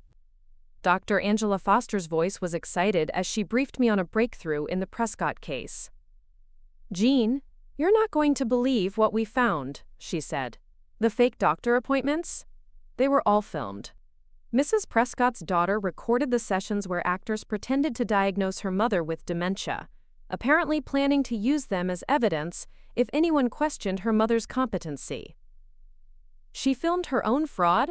I asked, amazed once again by the arrogance of financial predators. "Gets better," Angela continued. "We found the casting calls on social media. The daughter actually posted ads looking for actors to play medical professionals for what she called a family education project. She kept copies of everything. The Prescott children had documented their own criminal behavior so thoroughly that building a case against them would be almost trivial. Like Trevor with his lawsuit, they had been so convinced of their own cleverness that they had created a perfect evidence trail of their crimes. "How is Mrs. Prescott handling the revelations?" I asked. "Better than expected," Angela replied. "Once she realized her memory was fine and her children had been gaslighting her, she got angry. Really angry. She wants them prosecuted to the fullest extent of the law." That evening, I worked late in my office, preparing the final documentation for the Prescott case. The patterns were always the same: isolation, manipulation, gradual escalation of demands, and attempts to undermine the victim's confidence. But each case also taught me something new about resilience, about the human capacity to survive betrayal and rebuild trust. As I was packing up to leave, my phone buzzed with a text from an unknown number. The message was short but immediately recognizable. "Mom, I saw the article about your speech today. I'm proud of what you've accomplished. Love, Madison." I stared at the message for a long time, feeling a complex mix of emotions. It was the first contact I'd had from Madison since the day after the trial, when she had sent a brief email saying she and Trevor were leaving town to start fresh somewhere new. For a moment, I considered responding. Part of me wanted to know how she was doing, whether she had learned anything from the experience, whether she had finally recognized the damage that her choices had caused. But another part of me remembered the pattern of her previous communications: surface-level acknowledgments followed by subtle attempts to re-establish financial dependency. I set the phone aside without responding and gathered my things. If Madison had truly changed, if she had genuinely learned from the consequences of her actions, then she would understand why I needed to maintain my boundaries. If she hadn't changed, then responding would only invite more manipulation. Either way, my response could wait until I was sure of my own motivations. The drive home took me through the neighborhood where I had lived when Madison was growing up. On impulse, I turned down the street where our old house stood, the small ranch-style home where I had raised her as a single mother while building my accounting practice. The house looked different now, with new landscaping and a fresh coat of paint. The family who lived there now had children, and I could see bicycles in the driveway and a swing set in the backyard. It looked like a happy home, filled with the kind of love and stability I had tried to provide for Madison. I thought about the young mother I had been then, working multiple jobs to make ends meet, always worried about whether I was giving Madison enough opportunities, enough attention, enough love. I had made so many sacrifices to ensure she never felt deprived or limited by our circumstances. When had that loving child become the entitled young woman who had tried to sue me for vacation money? When had gratitude turned into expectation, love into exploitation? I didn't have answers to those questions, and I was learning to accept that I might never have them. What mattered was that I had recognized the problem when it became serious, and had taken action to protect myself. I had chosen my own well-being over the comfort of enabling someone else's dysfunction. As I drove away from the old neighborhood, I felt a sense of closure that had been building for months. The past was the past, and I had a future to focus on. A future where my expertise was valued, my boundaries were respected, and my success was my own. The next morning brought exciting news from Robert. Our department had been selected to lead a multi-state task force on family financial abuse, working with law enforcement agencies across the region to develop new protocols for investigating and prosecuting these crimes. "This is a big deal, Jean," Robert said during our meeting. "The federal government is starting to recognize family financial abuse as a major criminal justice issue, and they want our team to help develop training materials for prosecutors and investigators." The task force would involve travel, speaking engagements, and collaboration with some of the top legal minds in the country. It was the kind of opportunity that would have been unthinkable just 2 years ago, when I was a small-town accountant struggling to set boundaries with my own daughter. "There's just one thing," Robert continued.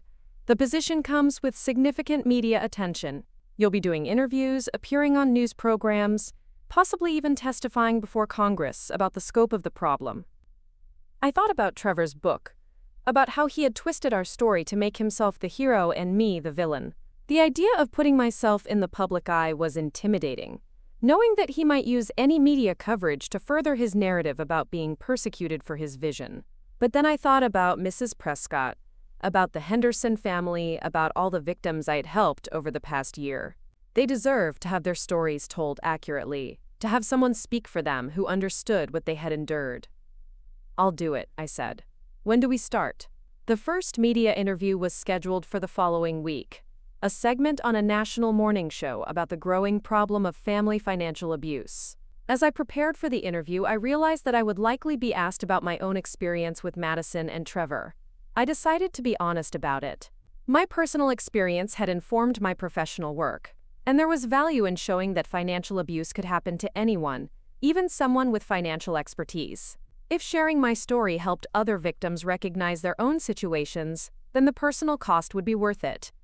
The interview went better than expected. The host, Linda Richardson, was well prepared and asked thoughtful questions about the warning signs of family financial abuse and the resources available to victims. When she asked about my personal experience, I spoke candidly about Madison and Trevor's behavior without revealing their names or specific details. It's important to understand that financial predators often target successful, competent people, I explained. They count on their victims' love and generosity to override their better judgment. The goal is to create a dynamic where saying no feels cruel, even when saying yes is financially destructive. The response to the interview was overwhelming. Within hours, my office was flooded with calls from potential clients, law enforcement agencies requesting consultations, and other professionals wanting to refer cases. But the most meaningful responses came from victims who said that hearing my story had helped them recognize their own situations. One email in particular stood out. It was from a woman named Carol, whose son had been systematically draining her accounts while claiming he was investing the money for her future. She had felt guilty for questioning his motives because he was her child, and she loved him. My interview had given her the courage to contact law enforcement. "Thank you for showing me that protecting myself isn't betraying my son," she wrote. "It's protecting both of us from a relationship that was destroying us." That evening, I received another text from Madison. This one was longer and more detailed than the first. "Mom, I saw your interview this morning. I know you didn't mention our names, but I recognized our story. I want you to know that I understand now what Trevor and I put you through. I've been in therapy for 6 months, working on understanding why I thought it was okay to treat you that way. I don't expect forgiveness, but I wanted you to know that I see it clearly now. I see how we tried to manipulate you and how wrong that was. I'm sorry. Really, truly sorry. Not sorry that you were hurt, but sorry for what we did to hurt you." I read the message several times, looking for the subtle manipulation tactics I had learned to recognize. But this felt different.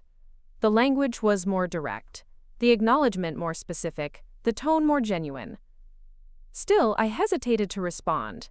Madison had sent seemingly heartfelt messages before, only to follow them with requests for financial assistance or attempts to minimize her behavior. I needed time to process this, new communication, and decide how or if I wanted to respond. The decision was taken out of my hands when my phone rang an hour later. Madison's name appeared on the screen, and after a moment's hesitation, I answered. "Hi, Mom," she said, her voice tentative and nervous. "Hello, Madison." "I wasn't sure you'd answer," she admitted. "I know I have no right to expect you to want to talk to me." "What did you want to say?" I asked, trying to keep my voice neutral. "I wanted to tell you about the therapy I've been doing," she said. "I found a counselor who specializes in family dysfunction and financial issues. She's been helping me understand how my thinking got so twisted." Madison talked for several minutes about her therapy, about the insights she had gained into her own behavior, and the patterns that had developed in our relationship. She spoke about her sense of entitlement, her inability to see me as a separate person with my own needs and boundaries. "The therapist helped me see that I had started treating you like a resource instead of a person," Madison said. "Like you existed to solve my problems and fund my dreams. I convinced myself that was what mothers were supposed to do, but really I was just being selfish and manipulative." Her words sounded genuine, but I had heard genuine-sounding words from her before. "What about Trevor?" I asked. Madison's voice grew sad. "Trevor and I are divorced. He never understood why what we did was wrong. Even after the trial, even after everything that happened, he still believed we were the victims. He's still in Costa Rica, apparently running some kind of men's retreat and writing about spiritual enlightenment." "I saw his book," I said. "You did?" Madison sounded surprised. "What did you think?" "I thought it proved that he learned nothing from the experience." I replied honestly. "That's exactly what my therapist said when I showed it to her." Madison agreed. She said it was a perfect example of someone rewriting history to avoid taking responsibility for their actions. We talked for another 30 minutes, and gradually I began to believe that Madison's transformation might be genuine. She asked detailed questions about my work, expressed genuine pride in my accomplishments, and never once hinted at needing financial assistance. When she asked if we might be able to meet in person sometime, I found myself saying yes. "But I need you to understand that rebuilding trust will take time," I added. "And there will be boundaries that aren't negotiable." "I understand," Madison said. "I don't expect things to go back to the way they were. I'm not even sure I want them to. The way things were wasn't healthy for either of us." After the call ended, I sat in my living room thinking about forgiveness and redemption, about the difference between enabling someone's dysfunction and allowing them the opportunity to change. Madison's therapy seemed to have given her insights that she had been incapable of reaching on her own, and her divorce from Trevor had removed the influence that had amplified her worst tendencies. But I also knew that words were easy and actions were harder. If Madison truly wanted to rebuild our relationship, she would need to demonstrate her new understanding through consistent behavior over time. The following weeks brought a steady stream of professional victories. The Prescott case resulted in criminal convictions for all 3 siblings and full restitution for their mother.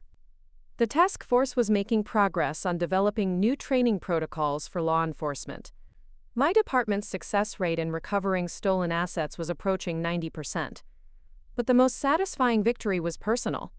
Madison and I began meeting for coffee once a month. Cautious conversations that gradually rebuilt the foundation of trust between us. She was working as a substitute teacher while taking classes to get her teaching certificate, supporting herself without assistance from anyone. "I like earning my own money," she told me during one of our meetings. "It feels different when you know you've worked for it, when you're not dependent on someone else's generosity." She never asked for financial help, never hinted at needing assistance, never tried to involve me in her plans. Instead, she talked about her students, her coursework, her therapy sessions. She had become the kind of person I could respect as well as love. 6 months after our first tentative phone conversation, Madison did something that surprised me completely.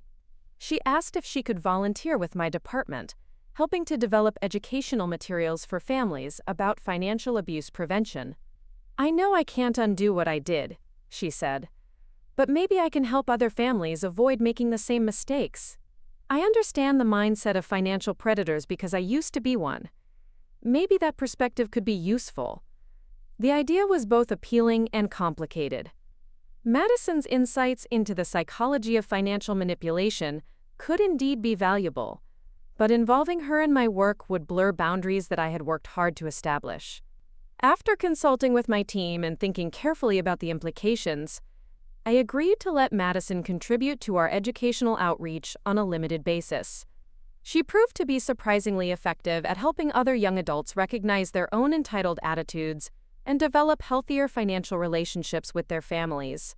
"It's easier to see the problems when you're looking at someone else's situation," she explained after facilitating a workshop for college students about financial boundaries. "When it's your own family, you rationalize everything. But when you hear someone else describing the exact same behaviors, it's obvious how manipulative they are." 1 year later, I stood before another conference audience, this time speaking about redemption and second chances in the context of family financial abuse. Madison was in the audience, along with several of our program participants who had successfully rebuilt their family relationships after addressing their own financial manipulation patterns. "Recovery from family financial abuse isn't just about the victims," I told the audience. "Sometimes the perpetrators are also victims of their own entitled thinking and unhealthy relationship patterns. When they're willing to do the hard work of change, healing is possible for the entire family system." The questions after my presentation were thoughtful and challenging.